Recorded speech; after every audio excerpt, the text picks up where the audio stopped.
저는 어려서부터 부유한 가정에서 자랐지만 늘 오빠와의 심한 차별 속에 성장했습니다. 저희 어머니는 서울에 200억짜리 건물을 보유하고 계셨습니다. 어느 날 저는 친정어머니의 연락을 받고 집으로 향했습니다. 도착하니 이미 오빠 부부가 자리 잡고 있었고 분위기가 심상치 않음을 알 수 있었습니다. 제가 자리에 앉자마자 저희 어머니는 저를 향해 충격적인 선언을 하셨습니다. 내가 가지고 있는 200억짜리 건물을 너 오빠에게 주겠다.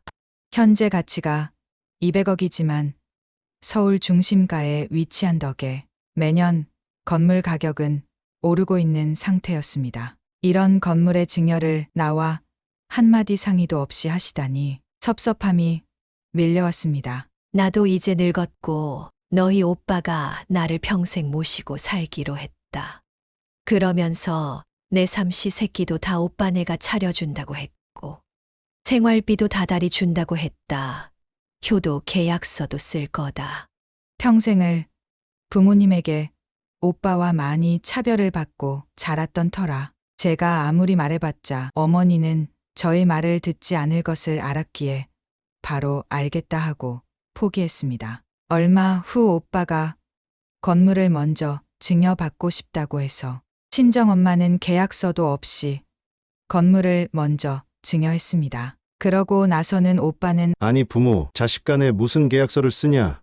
그렇게 차일피일 미루다 결국 계약서는 쓰지 않았습니다. 저는 끝까지 계약서를 받아야 한다고 했는데 어머니는 너무나 단호히 말씀하셨습니다. 걔는 그럴 애가 절대 아니야.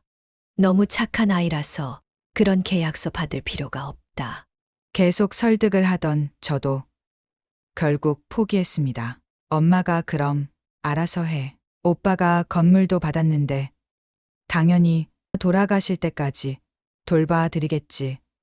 그런데 증여를 받은 후 오빠는 이런저런 핑계를 대면서 엄마를 방치하고 결국 자신이 소유하고 있던 작은 오피스텔로 엄마를 이사시켰습니다. 그 와중에 오빠는 어처구니 없는 요구를 했습니다. 엄마는 앞으로 내 오피스텔에 살 거니까 엄마 명의 주택으로 나 대출을 좀 받아줘.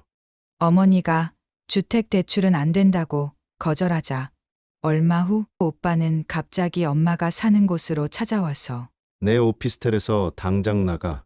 라고 난동을 부렸습니다. 결국 오빠는 명도 소송을 걸어서 엄마를 오피스텔에서 내쫓기까지 했습니다. 너무나 화가 난 제가 아무리 그래도 오빠가 이렇게까지 할 리가 없다 라고 의심이 되어 엄마가 증여한 그 200억짜리 건물의 등기부 등본을 찾아보았더니 역시나 명의자는 새언니였습니다. 실은 저는 처음부터 새언니가 의심스러웠습니다. 옛날 오빠와 새언니 결혼식 당일 새언니가 자기 친정 어머니한테 결혼식이 끝나고 돈을 주는 모습을 보게 되었는데 그게 친정엄마 대역을 하는 아르바이트를 고용했던 것이라고 합니다. 나중에 오빠에게 들으니 새언니가 어려서 가출을 했고 가족들과 연락을 안 한다는 얘기를 했다고 합니다. 그때부터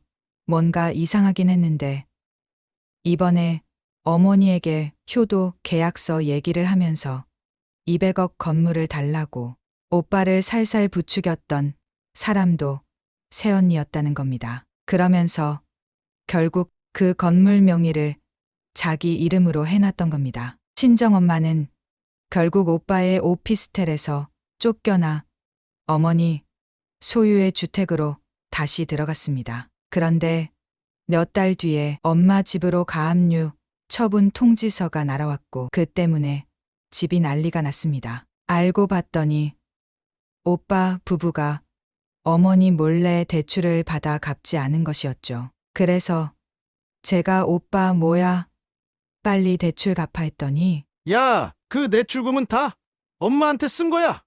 옆에 있던 언니가 오빠만 자식이에요. 아니 아가씨도 자식이니까 아가씨가 갚아요. 결국 전 남편과 상의해서 일단 경매에 넘어가지 않게 급한 불을 껐습니다. 그런데 엄마는 200억짜리 건물을 넘겨주고 나서 노후 자금이 하나도 없었던 상황이었습니다. 저는 어머니 주택을 담보로 주택연금이라도 받게 해서 노후 생활비를 마련해 주려고 했습니다. 근데 이마저도 주택은행 측에서 요구한 이전 대출 서류를 오빠가 절대로 넘겨 주지 않아 진행이 되지 않았습니다. 계속 저를 피하던 새언니와 겨우 만나서 대화를 하려고 하니 새언니는 막말을 하기 시작했습니다. 이렇게 계속 찾아오면 경찰에 신고할 거예요. 그리고 사실말이 나와서 하는 말인데 어머님은 죽기 전에 자식한테 줄 거 다 주고 가야 되는 거 아니에요? 옆에서 오빠는 한술 더 떴습니다. 야, 넌 딸이니? 우리와 엄마 사이 재산 문제에 신경 쓰지 마.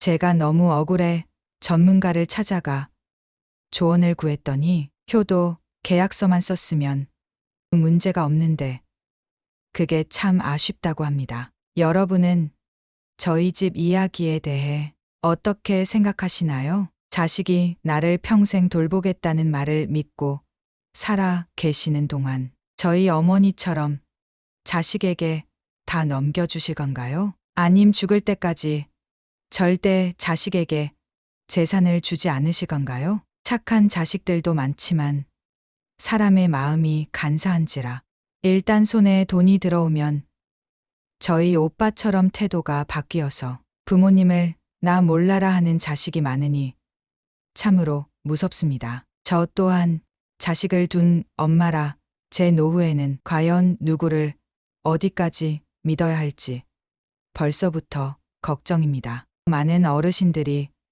저희 집 이야기를 들으시고 한 번쯤 생각해 보시는 계기가 되기를 바랍니다. 이 이야기에 공감이 되셨다면 구독과 좋아요 부탁드립니다. 감사합니다.